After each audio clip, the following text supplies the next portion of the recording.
Basketball is a team sport, and to have people around me that let me play and let me be myself, and then teammates that can catch my passes. Although I did hit a lot of people in the head. I can imagine.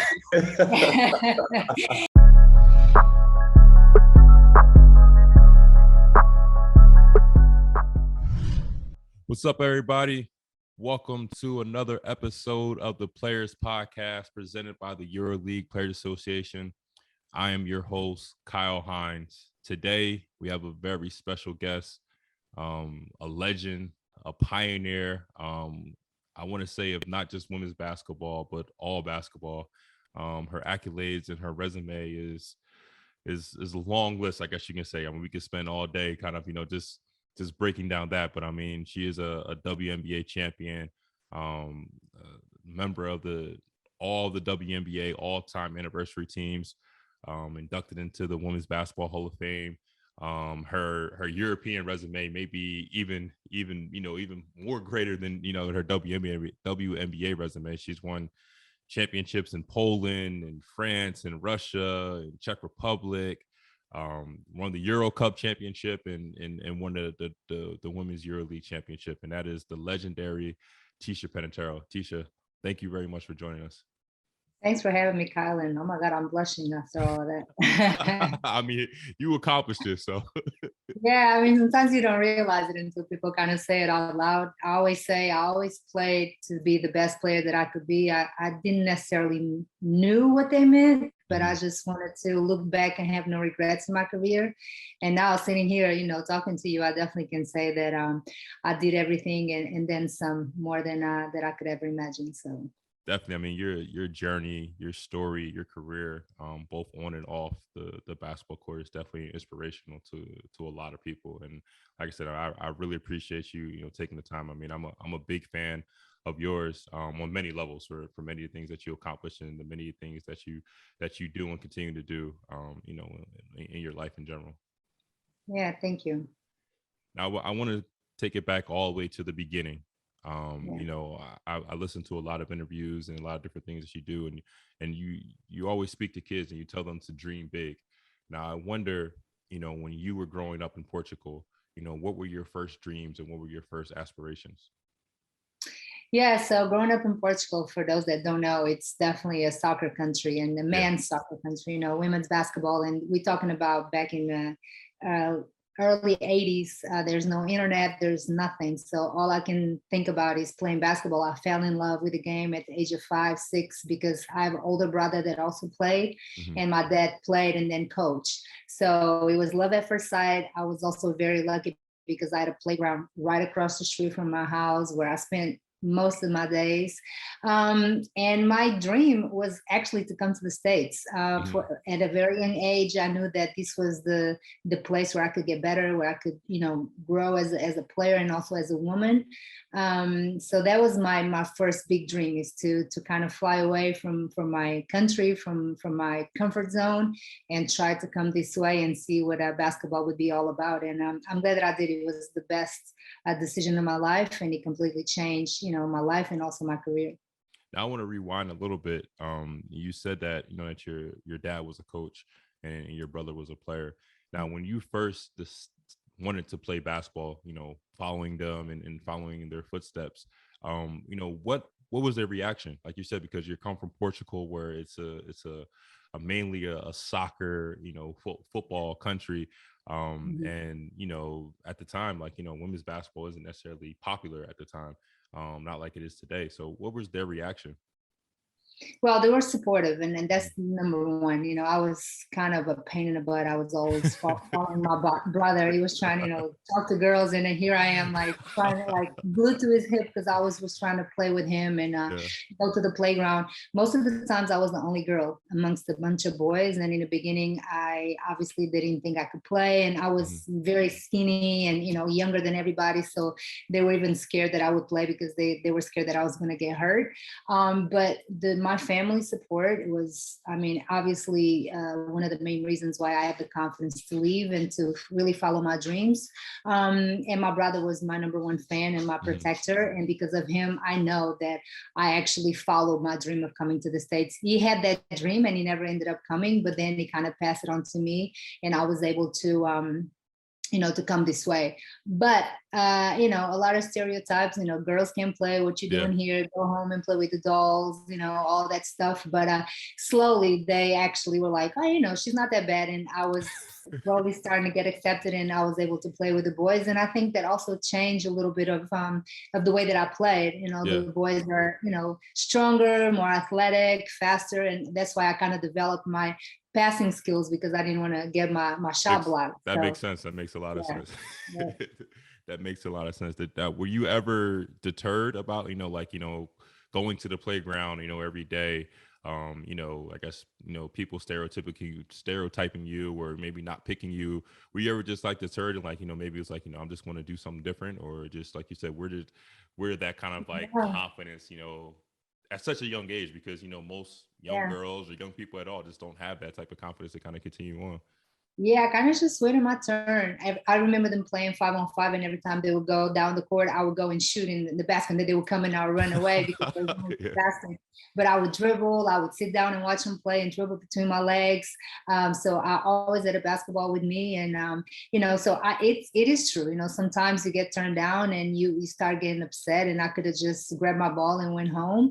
But I stayed around and I just kind of patiently waited my turn, and they could see that I was also getting better. And sometimes they would have like only 9 players and they look at me like, do you want to run with us? And I'm like, yeah, so patiently, patience is a virtue. And, I was patient enough to kind of stick around, and I think you paid off.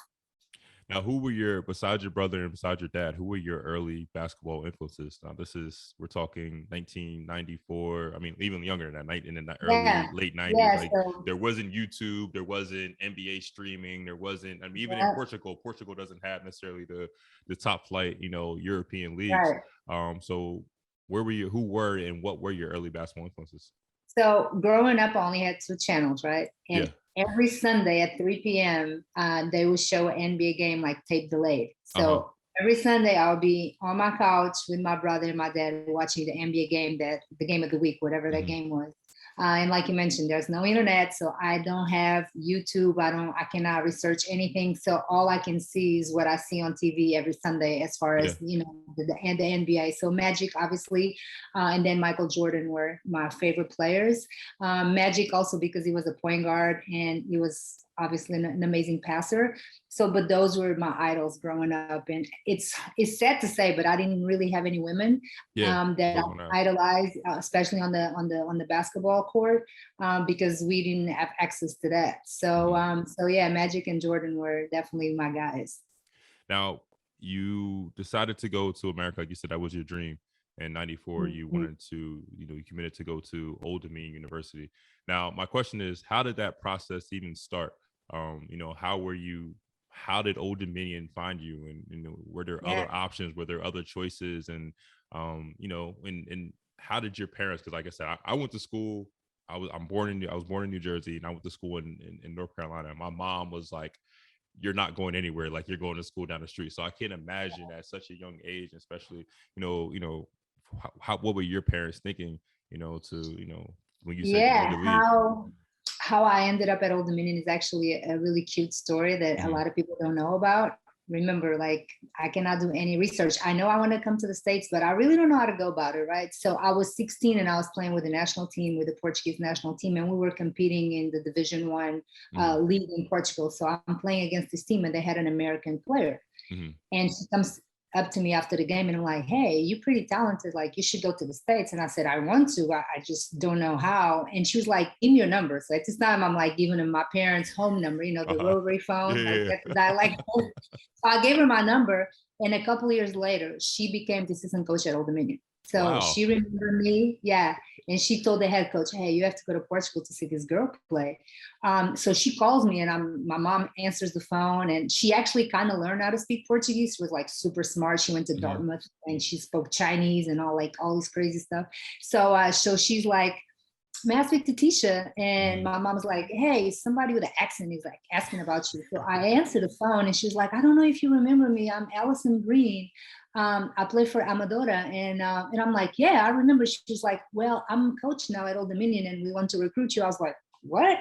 So yeah, the head coach and the assistant coach, another assistant coach came to Portugal. They brought like this big binder with a presentation and it was really, really cool.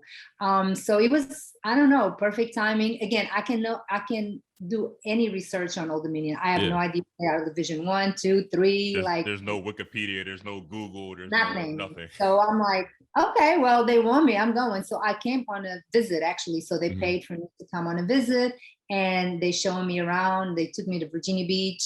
They took me to eat seafood. I'm like, okay, I'm sold, I'm coming. Yeah. And it ended up being an amazing experience. I mean, we didn't play in a very good conference, but then I brought 2 friends with me.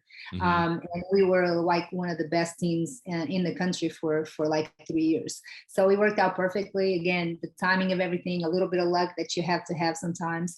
And it worked out perfectly. This is 1994. And, you're pulling up to Old Dominion for the very first time. This isn't LA, this isn't Miami, this isn't New York. This is, a small, I should say small, but it's a small city in Virginia. How did you deal with the culture shock? Like I said, as an overseas basketball player, we always talk about the culture shock of going to America to go to Europe and how, Americans deal with it. But how did you deal with that first week? I don't know if you being, there in ODU, did you have any like homesickness or did you, and what kind of helped you, through those times during that first month? Yeah, so I definitely was homesick, but I try to be open-minded, try to make new friends. I mean, obviously I relied a lot on my teammates to show me around and to take me out. And I didn't want to go into like my little cocoon and just be homesick because that would make my life so much harder. And that's not what I was going to be there for. So, but like my first culture shock, if you can say that, is like, I used to dress up every day to go to school. Like, try to like wake up early, shower, get all of my nice clothes, lay them out the night before, and then everybody would have flip-flops and just like sweaters and just like, I was like, okay, I guess people, they'd be looking at me like, I was like, what are you doing? Like, why are you dressed like that? So clearly that was my freshman, like first semester, then I adjusted, but that was like the first thing. And I thought everybody was super nice. They welcomed me with open arms. And about being homesick, remember there's no internet, no FaceTime, no WhatsApp, nothing. So I used to write letters to my parents and send them in the mail. It was super expensive to call. I used to buy these calling cards, but they were like super expensive. So I used to write letters. And by the time my parents would get the letters, 2 weeks later, all the news were old news. But yeah, that's back in 1994. The internet was just slowly coming around. So, but yeah, different times. Yeah. Did you, was there something about like American culture or something like in Virginia that you, that surprised you, or just something like, was it like a special type of food or something like that? Like, when you went there, you were like, wow, like this is amazing. Like, where has this been all my life? Well, I try to stay away from fast food because I realized that that was kind of like what everybody ate. Yeah. And then I was like, in the beginning it's like, oh, cool, McDonald's is cool, whatever. But then I'm like, no, this is definitely not what I want to put in my body. So I would just cook all the time at home. And all of my teammates used to go to, fast food all the time. So I try to control it because I could tell that, they talk about the 15 pounds that usually freshmen put on, and I didn't want to be part of that statistic. So, but yeah, I thought everybody was super nice, just walking around campus. People would be like, good morning. And I'm like, do I know him? Do I know her? People would just greet each other, and that's part of the American culture. And, back in Europe, you only say hello to people that you know. So that was also like something that I had to get used to, but I thought that people were amazing and super friendly. Now I'm guessing, like you said, you had so many accolades in college, 2-time All-American. You guys got to the finals game your junior year, and you had so many different accolades. How did it feel? Because I'm guessing in Portugal, you were kind of, I'm guessing you were unknown because, like you said, women's basketball wasn't necessarily super popular in a soccer country. But going to ODU, which is fairly a small school, to now you're on the highest stage possible of women's basketball. So what did that feel like for you and your teammates? It was a little bit surreal. And remember, like, because I was an American, I really didn't, it took me a while to understand how things work, like what it means to be top 25, what it means to really understand like all of the programs and the ones that are really good. And when you beat Stanford and everybody goes crazy, it's like, oh, that's why, So it took me a while to understand like how things work and, playing conference games versus non-conference. But to me, I didn't care. I'm like, I'm here to win and to get better. So it didn't matter who we played against. But I was just trying to win. But and it's crazy because when I'm leaving Portugal, like I don't know if I'm going to be successful. I don't know if I'm going to start. I don't know anything. All I know is that I'm going to go, and I'd rather go and fail than never go and then have regrets later. So yeah, I started my freshman year, which sometimes is not normal, and everything kind of went smoothly. I felt like practices were like 3 hours long. Sometimes we'd get a water break. I'm like, I'm thirsty, hello, so I had to like sometimes wake up at 5 o'clock in the morning because we had to lift in practice before we go to school. So I just had to adjust to like small things. But at the end of the day, I just kept thinking, this is why I'm here, and I'm here to get better. And not every day was peaches and cream. Some days I would cry because I'm like, what am I doing here? I miss my family. But I just kept, thinking about the big picture. And that was to get my degree and then just to grow as a woman and as a player. Now you just kind of mentioned, you said your big picture. At the time, there was no WNBA. It was just kind of, came around, I think, 97. So what were your aspirations when you got to school in 94? What were your kind of like your next step aspirations? Was it to, play professionally overseas in Europe, or what was kind of like your mindset, during that time? Yeah, my goal was to get my degree, just grow and then go back and play in Europe. I always wanted to play in Italy. I ended up playing for Parma. I played for Sesto San Giovanni, which is like close to Milan. And I played 1 year in Umbertidi. And I just wanted to go and play in Europe. I knew that I didn't want to really go back to Portugal. I wanted to venture and just try other places in Europe. But again, the timing of everything was perfect. I was already in school when the WNBA came around. It was right after the 96 Olympics. There were, everybody was talking about it. They went undefeated. They got the gold medal. And I think that kind of propelled the start of the WNBA. David Stern at the time was the commissioner of the NBA, and he really wanted to have a women's league. And I think he's the main reason why we started. Again, because I was here and I was being successful in college, it was much easier for teams and GMs and, even the league in itself to watch me play. So again, I definitely didn't have that dream because the WNBA wasn't around. But then I was like, you know what, maybe I'm able to play in the WNBA. And I ended up being the number 2 draft pick and played 15 years. So the rest is history. But the timing of everything was also perfect. Now, going back to the draft, well, the first question I have is, did you have a decision to make? Because at the time there was the WNBA and it was the ABL. And then also, I'm sure you were getting, interest from overseas teams as well. So was it a kind of a decision that you had to make, and how did you go about making that decision? Yeah, great question. I mean, I did. The ABL was around. A lot of people don't even remember that, but it was right at the time that I came out that I could pick the WNBA and the ABL. So I was being heavily recruited. Yeah. The ABL actually offered me way more money. I remember, for those that are curious, they offered me $250, and I'm like, nope. I want to play in the WNBA. Really? Because of the game, because of everything. I remember the WNBA brought me and my agent into New York. We went to the headquarters. They took me to a few Broadway shows, and they, I was just being, recruited, and I was like, this feels good. And then my agent and I walked in, and David Stern was sitting at the table, and I'm like, whoa. And I mean, just the aura of him and just being in the offices, the name, the fact that he was affiliated with the NBA, I just felt like that's who I wanted to play for. And again, I kind of betted on the right horse because the ABL folded a couple years later. But yeah, it was a tough decision because the ABL came on strong, but I'm like, no, I'm going to go with my gut this time. Now, draft night, 1998, you mentioned before you were picked second by the Sacramento Monarchs. So set the scene. Tell us about, because I mean, everybody's excited about draft night. Everybody's excited about hearing your name called. So where was the draft? Do you remember? I seen the picture of the outfits and everybody like, very, very, very retro, 90s retro style. But,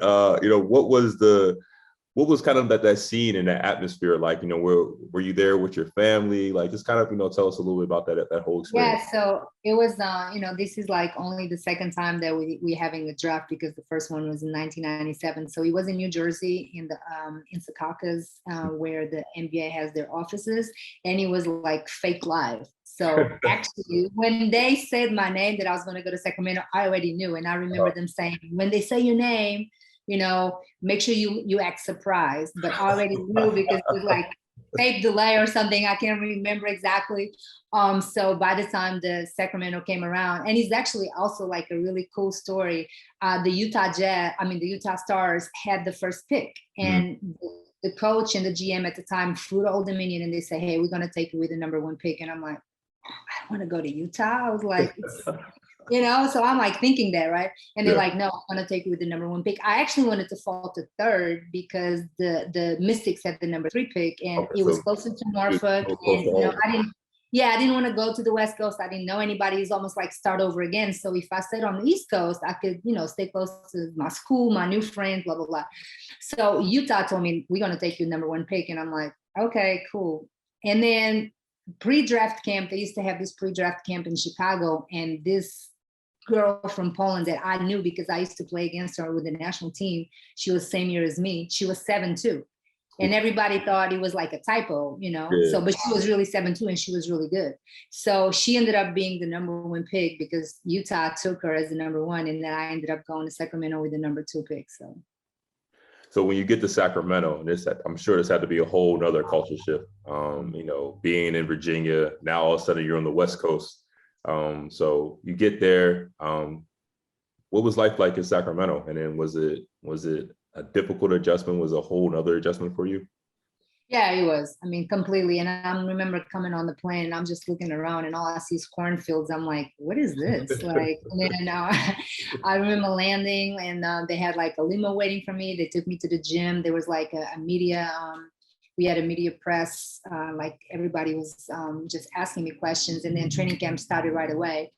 But, I actually enjoyed it because it was a really small town, and I was really focused on just, being the best pro that I could be. And it was perfect. There was no distractions. I mean, I was never like the party type or whatever, but I mean, there was nothing to do. It was really go to practice, come back, and then go to the games and come back. And obviously I had to make new friends because I'm changing coasts. I'm going from Norfolk, Virginia on the East Coast all the way to the West Coast. But yeah, it was cool. The WNBA was so demanding because we had like 3-4 games a week sometimes. We had to travel, practices, media, all this stuff. And this is your job now. So you really have to be focused. And with the start of the WNBA, we want to do well so we can continue on and have a successful league.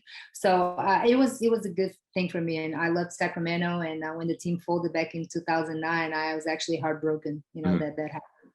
Now I want to know, because you're totally removed from everything in Portugal, right? Mm-hmm. So here you are, you're the number 2 pick of the WNBA draft. You had this, amazing college career. You're a professional athlete, this, that, and the other. What were your parents thinking back home in Portugal? What were your friends and everybody back in Portugal thinking? When you would talk, like I said, there was no YouTube, there was no internet. So there wasn't any of this, where they could just click and they could just type your name and they could see everything you're doing. So you physically had to go back home and tell everybody. So what was people thinking when you were telling them oh, I'm this big star, basketball star over in the States? Were people nah, get out of here? Or, what was the reaction like?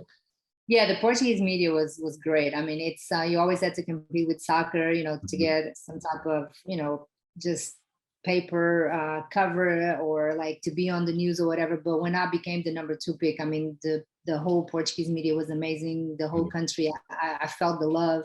At this time, there's no social media, so nobody really can reach out to you directly. But I mean, when I went home, I mean, they took me to what you call it, the Portuguese ESPN. I had interviews everywhere. People waiting for me at the airport. So definitely, and the internet was already starting. So, but it was great. And the whole time that I played, and I always tried to make not just my family proud, but my country proud. I know a lot of times, especially with the time difference and playing in Sacramento, people will be up until 3 or 4 in the morning trying to watch the games live.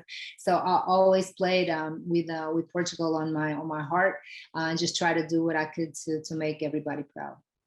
your first WNBA game, what was the feeling like, when you officially put on that, that Sacramento Monarchs jersey and you walking into, Yeah, with Lee Phoenix, I remember, and I played like crap. But just a lot of nerves, big arenas. Everybody's, coming to see you. And, we're playing against a team that has been established and they were really, really good. So, you play point guard. So it's tough because as a rookie, you're trying to tell everybody what to do and just try to make sure that you do what you're supposed to do. And we were not very good. I mean, our first year, I think we only won 8 games. And, I just was so banged up because you really have no off season. You finish college and you go right into the WNBA, and I was playing a lot of minutes. But yeah, I mean, it was good. I didn't start well. I was so nervous and I had so many butterflies, but it was okay. What was your first like kind of fan moment, I guess, playing against somebody like, whether or not it was like Lisa Leslie or like, I think you mentioned Cynthia Cooper or, Cheryl Swoops, like, did you have like a fan moment? Like, like I'm guarding, this person, like, did that occur when your first time in the NBA? Yeah, I think a little bit before the games, even when you go through the scouting report and you hear these names that you've heard before and they're Olympians and they have gold medals and all this stuff. And, but when the game starts, you don't really think about that anymore. But I would say Tina Thompson and Lisa Leslie were like the names. And then you hear Dawn Staley, and she was in the ABL, but then eventually she came to the WNBA, somebody that I didn't even know who she was when I was in Portugal, but then coming here and just hearing, and obviously you look at point guards because that was the position that I played, and she's somebody that I've always looked up to. So yeah, there was a lot of names out there that you can, that you hear and you kind of, I cannot believe that I'm about to guard her or I'm on the same court with her, like when you really process everything and go back to your childhood growing up in Portugal. But yeah, I never was intimidated. Once the ball went up, like it was fair game. Yeah, I can imagine that. Now, I wonder, and this is a question that kind of just came to me, you played, and this is the second year of the league. As a league, the participants in the league in general, did you guys feel like any added pressure? Because like you are the pioneers of the league, you're the starters, the trailblazers, I guess you could say. Did it feel like any pressure, like, to make this league successful? Like, we have to, do certain things in order to make the league successful? Or did it just kind of feel like you said, like, we're just going out, just playing? Yeah, I think it was in the back of our mind. I mean, it wasn't like the number one thing that we thought about, but I think everybody unconsciously knew that we had to be successful. We always had appearances with season ticket holders and the fans. We had to sign autographs after the games. So we went like the extra mile to make sure that, we were welcoming everybody and really try to gain more fans. So I think all of that was in the back of our mind, just to not just put a good product on the floor, but also off the court to be good people and, good pros and really have an interaction, almost like, a friendship with some of the fans that came to the game.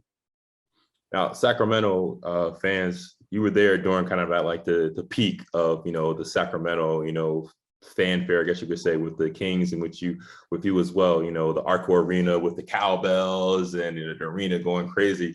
So, what was that atmosphere like during that time? I mean, I remember, kind of part of my childhood, like, watching the games and watching the sold out games. Like, it was just incredible. Like, I couldn't imagine, like, I get goosebumps now just watching it on TV, like actually being live and playing in front of there. Like, what was that atmosphere like for you? It was amazing. I mean, they were one of the best teams in the league. I mean, Chris Webber, you have Jason Williams that everybody compare me to. Then you have Paige, you had Doug Christie, you had Bobby Jack. I mean, they were a really good team. And I mean, if it wasn't for Robert Horry, they probably would have won a championship.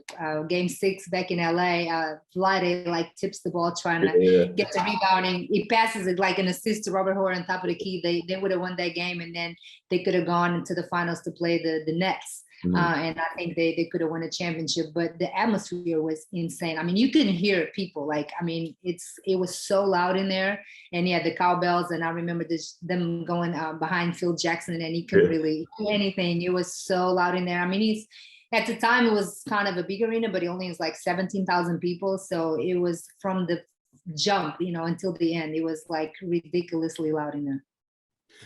Now, you guys won the championship in 2005. And it was kind of almost like you said, like with the Sacramento, LA rivalry and your rivalry with Sparks and, et cetera, et cetera. But, what was it like to bring home that championship to Sacramento? Like you said in the beginning, when you first got there, you guys weren't good, but you kind of, continue to grind and continue to get better. So what was that experience like of, winning a world championship? Yeah, I think it was definitely the highlight of my career. I mean, you win so many things, but that, I mean, to win in the best league in the world, and because you've been heartbroken so many times before you get to the playoffs, and then you play the Houston Comets, you play the Sparks, and at the time it was East versus West, so we had to get out of the West, which at the time I think it was the stronger conference. So it was tough, and it's like, okay, next year we try again, and then next year would come and we would lose again in the playoffs. So it was a lot of hard work. I think we were like all locked in. We were a team that were like all defensive minded, and I think that's what we're able to, to win the championship. And it's definitely the pinnacle of my career and all the accolades that I got. I mean, that's definitely my favorite one. What was the celebration like? Oh, it was crazy because we had a chance to win at home. So, and it came down like we were up by 3, and we played in Connecticut, and Nikisha Sales shot at 3. I was guarding her, and she shot at 3, and I remember contesting the shot and then looking back, and she missed, and like all the confetti coming down, the Queen song come up, "We Are the Champions." Kara Lawson grabs the game ball, jumps on the score table. I mean, it was ridiculous. Then we go in the locker room, champagne everywhere. At the time, the Maloofs, they were our owners, also the owners of the Kings. They had a hotel like in Vegas, the Palms. So the next day we all flew to the Palms, and they just took care of everything. So yeah, it was crazy. It was insane. Did you have some bragging rights over Chris Webber and like Jason Williams and Paige and all them?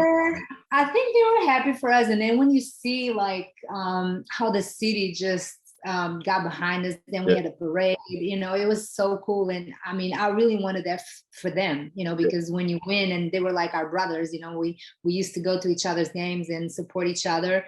And when you feel like you're that close, but again, like you that close this year doesn't mean you're going to win next year. It gets harder and harder every year. And I really feel bad because I thought they had the right pieces to win a championship, and they were this close, but it never happened. Yeah, I mean, I miss that era of basketball, like that era on both sides. I mean, the WNBA and the NBA. I mean, it was some of the best basketball I think of all time. Yeah. Now, what was your favorite WNBA arena to play in? I mean, you can MSG, you have like you said, the Staples Center, now the Crypto Center. There were so many other places. So, what was your favorite arena? Like, where did you like circle? Like, this is going to be exciting for me to play at. Well, at first we played at the Forum, so where the Lakers used to play, right? So I think that one for sure, and then eventually they moved to the Staples Center, but I still play at the Forum. And then, Madison Square Garden is the mecca of basketball, and we all know. And actually, in 1999, it was the first time that we had an all-star game, and it was at the Garden, and Whitney Houston sang the national anthem. Wow! So that's like engraved in my memory forever, and that's probably like one of the best moments of my life, to have Whitney, singing the national anthem, and for us to have the first all-star game at the Garden was unbelievable. Now, your playing style is like no other. Your passing, your creativity, the way your vision, the way you see the ball. I mean, like you said, you talked about Jason Williams and some other people, Jason Kidd. I mean, I look at you and I compare you more to like Milos. I know you're Milos Teodosic. Like I see like the style that you guys play with. So first of all, where does that come from? I mean, you mentioned it a little bit before, but how do you hone those skills? Like, I mean, how are you in the basketball court and just throwing behind the back passes? Like, how does that like creativity come? Is it just something that's just natural, or it's just how do you see, like, I grill Milos and I grill all these point guards all the time. Like, how do you see these passes? How do you see this stuff? Like, where does it come from? I don't know. I really feel like it's natural. I almost compare it to somebody that can sing or that can draw really well. It's something that you are born with, right? And I just feel like I just enjoyed playing basketball. I enjoyed, I had fun when I played. And playing with the boys, like I said, growing up with the guys, I think because I didn't want to get my shot blocked, I just developed like a passing, it was like my the defense mechanism. I'm like, you guys are not blocking me, so I'll just pass it. But a lot of it was just, it just came natural. I mean, you can go work on your free throws and your shooting, your dribbling, but on your passing, especially if it's like crazy passing, it's all just my vision, my creativity, and then having amazing teammates, obviously, and coaches that gave me the green light and let me be free and play the best way that I could. And it's just having fun. Sometimes if I had a coach that put too many rules and don't do this and don't do that, then I would not be myself. So, obviously basketball is a team sport, and to have people around me that let me play and let me be myself, and then teammates that can catch my passes, although I did hit a lot of people in the head. I can imagine.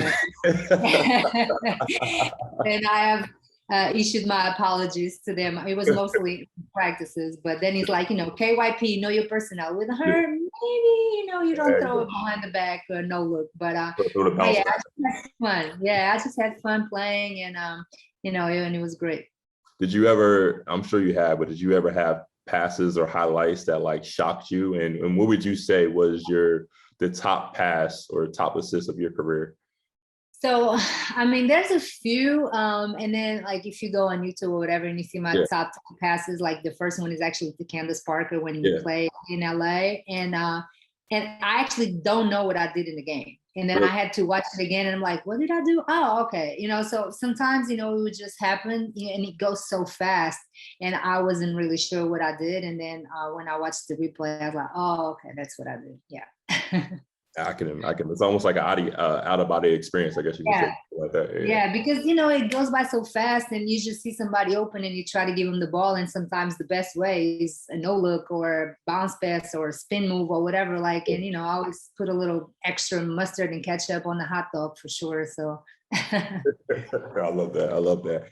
Now I want to get to, before I went through a little pause in the WNBA, and I want to get to your professional overseas career. Now you come overseas. Now, what is the difference? Because people always talk about the difference between the NBA and EuroLeague or whatever. But what is the difference between playing in the WNBA and playing in professional overseas? For women's players. I mean, besides the rules that are like slightly different, I think the WNBA is a little bit more physical. We also have more games in a week. So WNBA, sometimes we play 3-4 times a week, and overseas we play twice, EuroLeague and then in the domestic league. Mm-hmm. But I mean, it's very similar. I think the skill level of Europeans has gotten closer to Americans, and some have surpassed. I mean, and you look in the NBA, some of the best players are Europeans or are foreigners, right? So it's very similar. It's not as a huge gap as it was before. So I definitely enjoyed both leagues, the WNBA and overseas. But the hardest thing was definitely like finishing one and starting the other, and then finishing overseas and starting WNBA. So you basically have no off season. Mentally and physically is very draining. But I also knew that I had this window to play professional basketball, and I wanted to capitalize and just play as many years as I could, and that was on both leagues. Now, how do you manage that? Because we get a little, our 8-week summer vacation, and all of us are complaining like, oh, we need more time.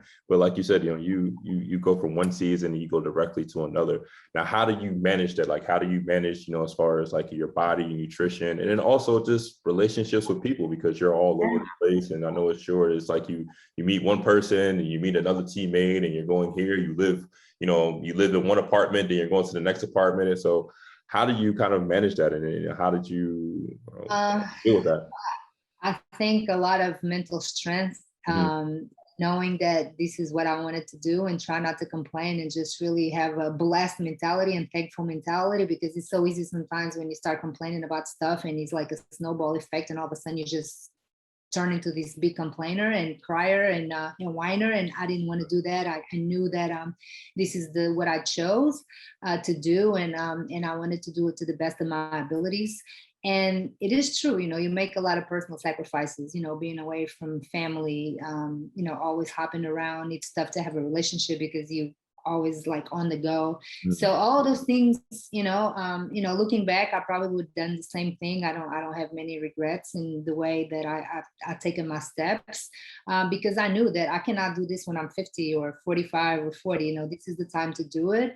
And because I love basketball so much, it was like I was married to basketball, and this is my priority. This is what I have to do right now. And then there's other times to do other things, and so that's kind of how I looked at it. And the days, and I tell my players that now, the days that you don't feel well and you ask, what am I doing here? Log into your bank account, look at your statement. That's why you're there. This is your job. Yeah, that's the running joke. Everybody says like, you're depressed until the TEF hits, and then once that hits, and everybody's like, hey, keep it going. Yep. Exactly. So, but yeah, I mean, it's tough. It's tough. You definitely have to have the right mentality. I mean, I was born in Europe. I was European. So sometimes overseas is not for everybody, but maybe because I was from over there, I had a different mentality about it. And again, I didn't want to like skip a season. Sometimes I would be like, you know what? Maybe I don't go until Christmas, or I'll go in January. So after the WNBA season, I'm going to take a break. 2 weeks after the WNBA season, I was going crazy. I was so bored. Like all my friends work. Like I'm like, I have to work out for free. I'm like, no, I'm good. I'm ready to go. Yeah. What was your favorite country that you played in? Oh man, favorite country and culture and food and fashion, probably Italy. But Absolutely. yeah, I know, but I think Russia. I like when I played in Moscow. We had a crazy owner. He was like a billionaire. We traveled private, like we stayed in 5-star hotels. Like, I mean, we made really good money. We had an amazing team. So I think as an experience as a whole, and we won everything, so that was, and Moscow was amazing. I mean, I hate the cold. That's why I live in Miami, but I never really felt cold because I had a driver. So I would just run into the car and then got dropped off at the restaurant, at the gym, at the mall, whatever. So I never really felt like the -30 or -40 that was outside. Yeah. So I think, and I also love Istanbul. I played for Galatasaray half a season, and I really enjoyed Turkey. So Istanbul is one of my favorite cities in the world. But I really enjoyed, and I really would try new dishes and experience their culture, and really try to be outside the box, and not just go home and put my music on and just be my little world. I was like, I have an opportunity to see the world for free, to meet new people, and why not really take advantage of it? So that's always was my mentality. I love that. I mean, I lived in Moscow for 7 years, and I played with Seska, and Moscow to me is my favorite city because it was a surprise. Going, you hear so much about Russia, and you hear so much about what Moscow or what it's supposed to be, and then you get there and it's completely different. It's like going to the metro, going to the Red Square and doing all the different type of stuff. And like Moscow kind of became like my favorite city. It was almost like the best restaurants in the world are in Moscow. The malls, the shopping. I mean, everything was just crazy. But again, if you just think, oh, it's cold outside, I don't want to go anywhere, then you'll never find about those things, right? But I definitely enjoyed Moscow a lot. And I heard I think it was Sue Bird and Diana Taurasi, they had the 30 for 30, and they were talking about all the crazy stories on her. And I heard even more behind the scenes, like I said, when I was in Russia, and all the stories and stuff like too. So I mean, you guys definitely definitely had a great time. Yeah, we did. What was the experience like? This is my last question about overseas, but what was the experience like? You winning all those titles and winning all those championships. Like you said, you won many in so many different countries.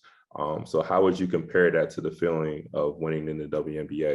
Is it a comparison, or is it all the same? Winning is winning. I was lucky because I always play a little bit like you, always play in competitive teams overseas, right? So because I was also European, I could have 2 more Americans on my team. And I mean, the goal was every team that I went to, it was always to win the championship. So in that regard, I was lucky because, you're competitive and you want to win. So you don't want to go into a situation where the goal is to make the playoffs, like that was not acceptable, right? So winning never gets old. So it doesn't matter if it's in Czech Republic, in America, in China. I mean, winning, it's what you play for.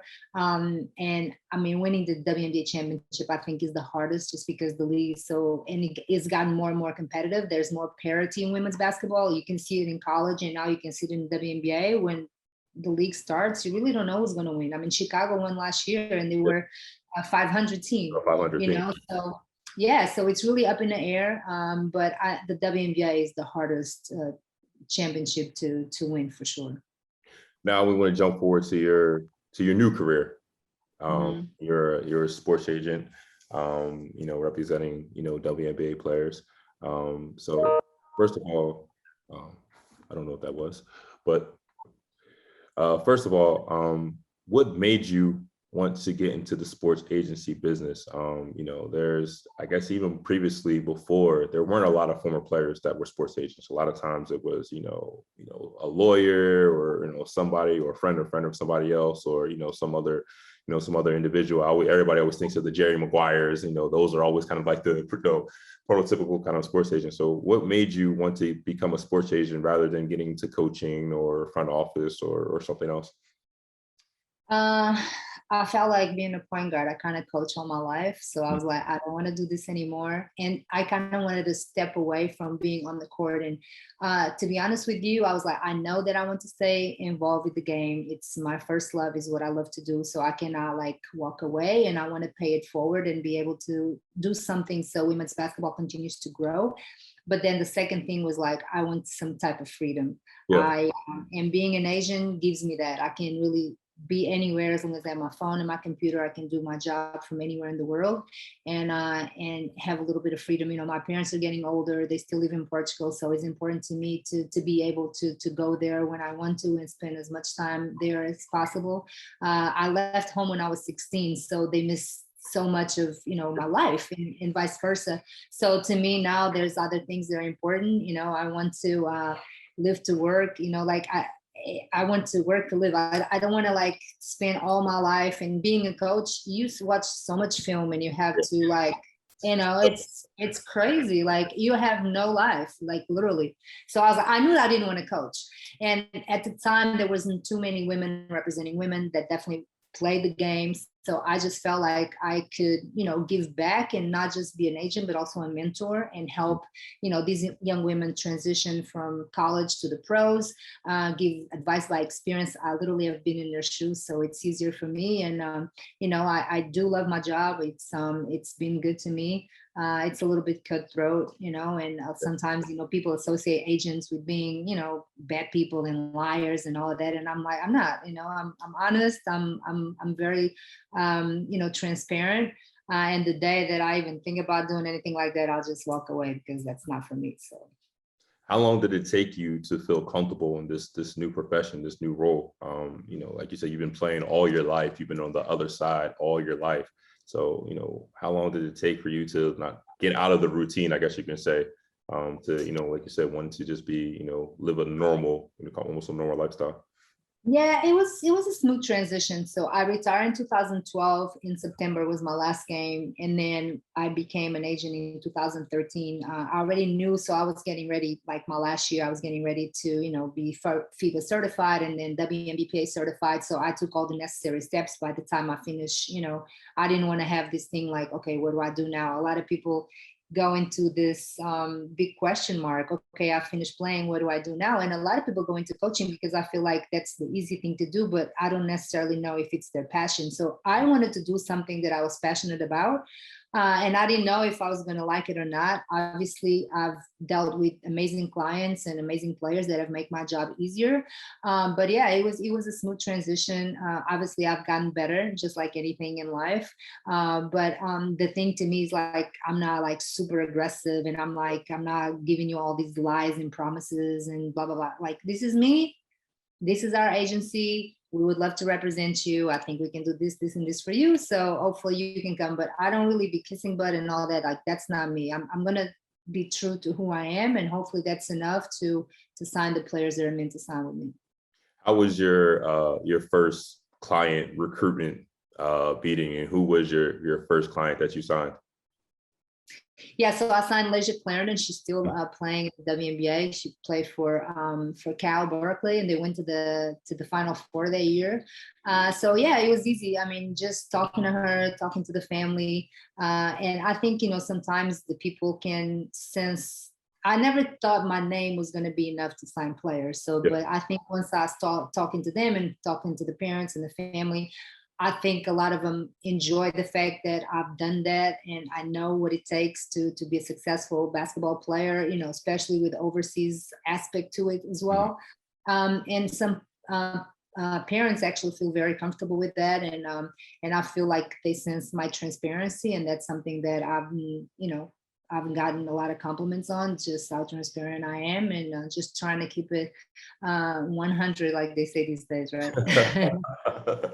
Like the kids say. What you talked about a little bit before, but for younger listeners or younger athletes that are looking, that are maybe want to be professional, what would you say makes a successful sports agent? Communication, being transparent, always make sure that you tell the truth.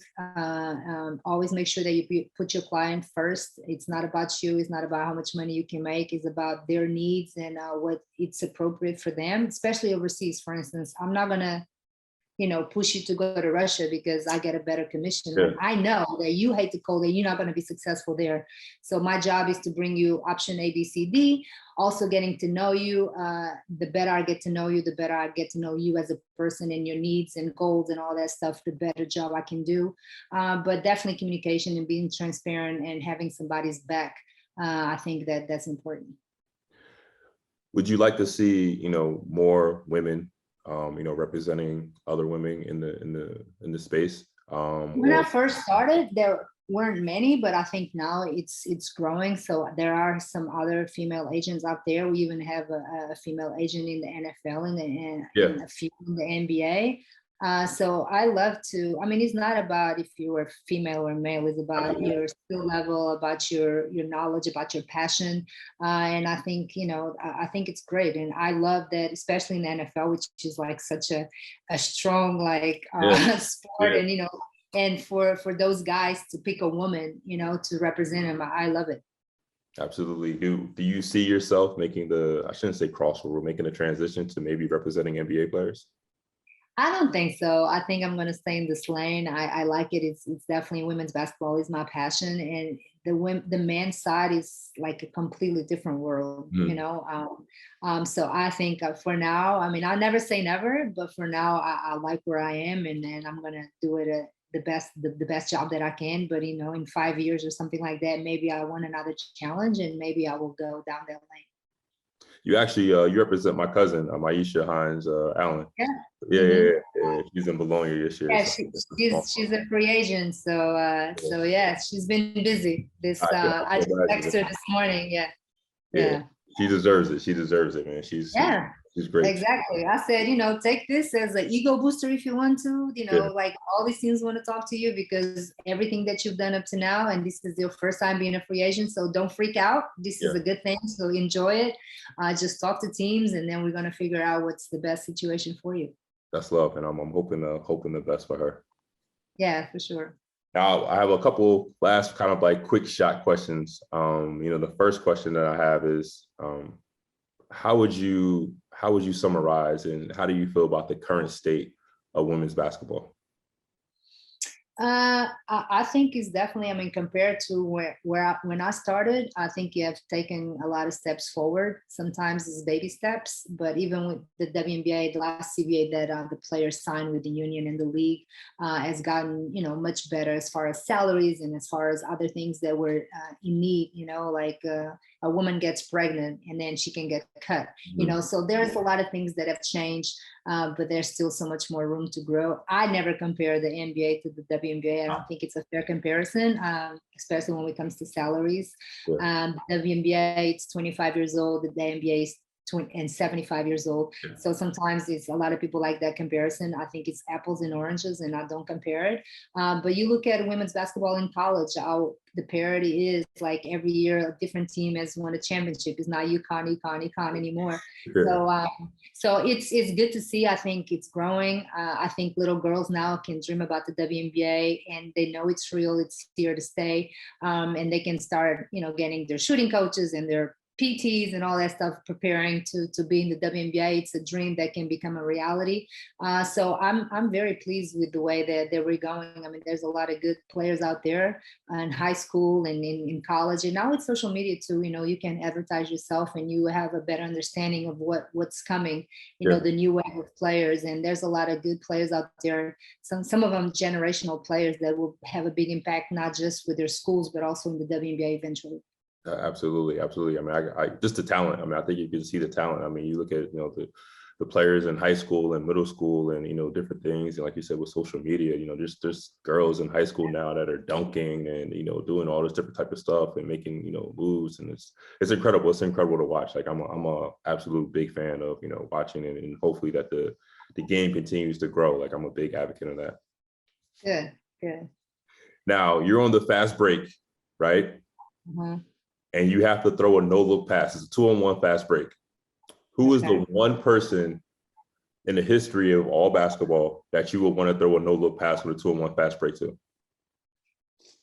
You're trying to put me on the spot. Well, I'm going to go with the easy answer, I guess, because she was one of my favorite teammates. She was just inducted into the Naismith Hall of Fame, Yolanda Griffith. And, you know, if she had the best hands probably of all the players that I've played with. So I'm just going to go ahead and say her. So if she's watching this, I don't get in trouble since she wasn't my teammate. I love that. Your favorite European player of all time, male or female? Ooh, that's a tough one. I mean, there's so many. I mean, there's Eva Nemkova from Czech Republic. She also played a little bit in the WNBA. Maya Valdemoro from Spain. I mean, there's so many. It's really hard. Laia Palau, she's still playing. She's like 40 years old. She's still playing in Girona right now, and she's been one of the top point guards in the league. So Zazunskaya from Russia. Yeah, I don't know. It's hard to just pick one. So I'm going to plead the fifth on that. Favorite, and I don't know how, or I don't know if this is a political way to answer this, but your favorite current women's basketball player to watch? Should I say non-client? Am I allowed to say that? Yeah, maybe that let's go that route. You know what? I'm just gonna go out there and say Sue Bird, just because of I mean, she's 40 years old. She's still playing at the highest level. She's a point guard, which always have a special place in my heart. And the fact that she has won so much. I mean, her resume, it's crazy, but she still has the same hunger. And that's one thing that is really hard to keep up, you know, to have the same desire to win and to stay in the top of your game. You know, so that's an easy one because she's about to be the oldest player in the WNBA, but the way she plays, you would never say that. And, you know, she's somebody that I respect immensely. Yeah. Last question I have for you, and maybe the most important question is, you know, advice to future, you know, professional players, WNBA or NBA, our young listeners that listen. What would your advice be, you know, for them that, you know, want to have a successful, you know, career, successful, you know, whatever success is to them, you know, on the basketball court? Well, there's a lot of things. I mean, it's like making a cake. There's a lot of ingredients that you have to have in order to make a nice cake, right? You can't just have sugar or flour. You have to have a lot of things. But I mean, the most important thing is that you believe in yourself. I think that sometimes you're going to have people that even sometimes your friends or your family, I mean, maybe my friends say, don't go to America. Like, what are you doing? Like, you know, but I always believed in myself. I always believe that, you know, like you mentioned before, I always tell little kids to dream big. And I think that's what you have to do. You have to believe in yourself and then have really big dreams, but then you have to work. You have to work extremely hard, you know, to make those dreams come true.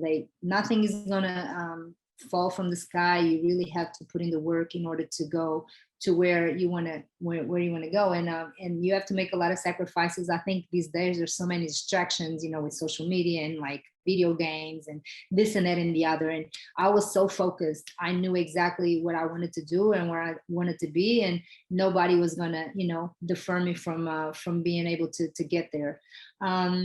So that's the thing, you know, like dream big, believe in yourself, and really work extremely hard, you know, to accomplish all those dreams.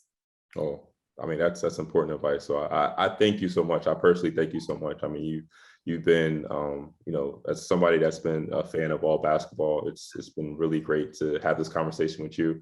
It's been really great to watch you throughout your career, watch you throughout your journey. You know, as like I said before, the things that you've done in life with the, you know, Special Olympics, and, you know, how you're, you know, so committed to your country in Portugal, and so many other different things that you have done. I just want to say thank you, you know, to all, you know, for all of us from the basketball community.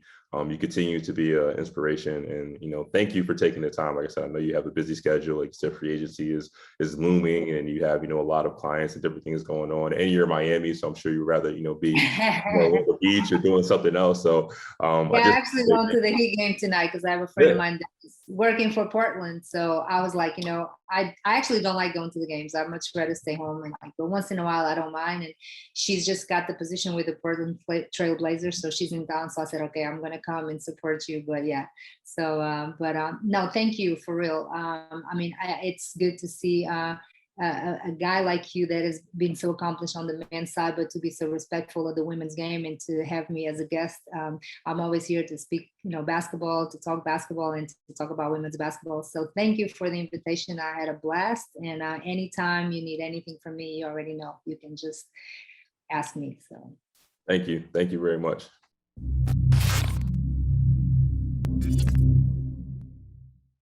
Subscribe to the Players Podcast to listen to more conversations with your favorite player about their careers and interests off the court. You can also check out Upward TV and GTM Family Productions on YouTube for more content. Thank you for listening.